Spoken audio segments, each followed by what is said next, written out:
There is an enigmatic statement in the Vedas which goes, Nadevo devam archayat. And it means, God shall be worshipped by none but God. It's a very interesting statement. You're not allowed and you cannot worship God unless you realize you are God. That is what real worship of God means, that you realize the Godhood. Otherwise, it's not true worship. It may be begging of some sort. It may be creating a fantasy. It may be trying to be pious in some conventional sense, but it's not the true worship. Worship is a contraction, of an old English word, worth shape, to shape your own worth in the image of God. But the true meaning is to realize that your worth is already the shape of God. You are made in the image of God, as the Bible says. But what image are we talking about? It's not the physical organism. It's the inner light. That is the form of God. Infinite light, infinite presence, infinite bliss. It's when we realize that then we will see all as God. And life becomes an act of worship. We live in the eternal present. And we recognize everyone that we meet as a living symbol of the divine. So this is a room full of goddesses and of gods.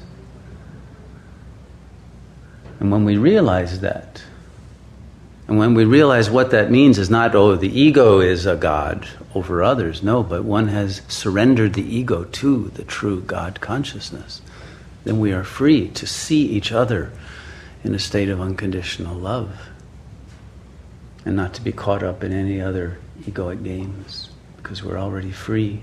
We don't have to live in a state of desire and fear that creates the hell realm that is egoic life, but can come from a place of wholeness and empowerment, fullness, with something to offer the other that does not require a return on one's investment.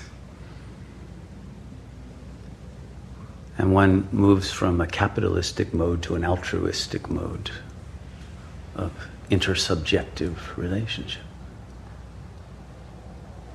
A divine mode. And this freedom from neediness, from needing to get something, because you realize that you have everything within you. You don't need anything. Nothing can be added unto that which is all. Then you're free of all the bondages of human ego consciousness. And that is our birthright. And it's the only path out of the labyrinth of the human lostness, looking for something to relieve its sufferings. It's only by turning within and opening one's heart and discovering that here I have been all along. I am and I shall be that I shall be. Ehya asher ehya, as it says also in the Hebrew Torah. Yo soy eso. I am that which I have been looking for. But not that as a mirror image, not that as an ego face, but the faceless, imageless presence. And in that is liberation.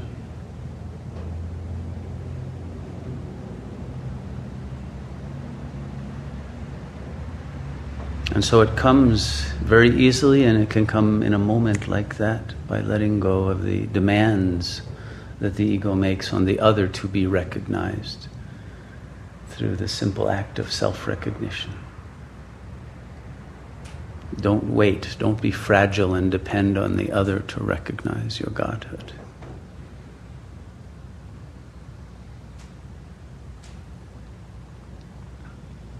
And the moment you give up those demands that the world treat you in a certain way, then you are free. to dream a new world that recognizes that this world is really a dream made up of our projections and the projections of other dreaming egos. But beyond that is the cosmic dream. And once we become co-dreamers of the cosmic dream, then everything changes in a way that cannot be predicted and calculated by the egoic mind. And then the world becomes a sea of blessings, but blessings that are not made up out of our wishes, but come from a place that give us some kinds of blessings that are unimaginably wonderful, that we could not have determined in advance, oh, this is what I want. And it's only by giving up the wanting that we open a space to receive those blessings. The very wanting of reality to look a certain way actually holds out the blessings that wish to come, because we don't recognize them, because they look different.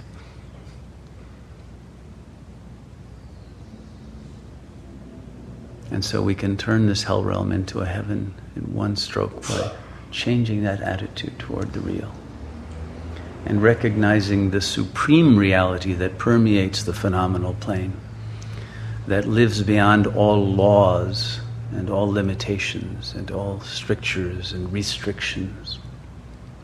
And so we need an unrestricted understanding of who we are. An unrestricted, unlimited insight into the infinite that is the self. And this is what we do when we meditate. We silence all those little thought forms that try to contract us into certain self-images and concepts. And we open up to a level of mind that transcends language and transcends duality and conceptualization of any kind. And we enter the realm of freedom. And when we can live in that freedom, then everything changes. Life becomes an act of grace.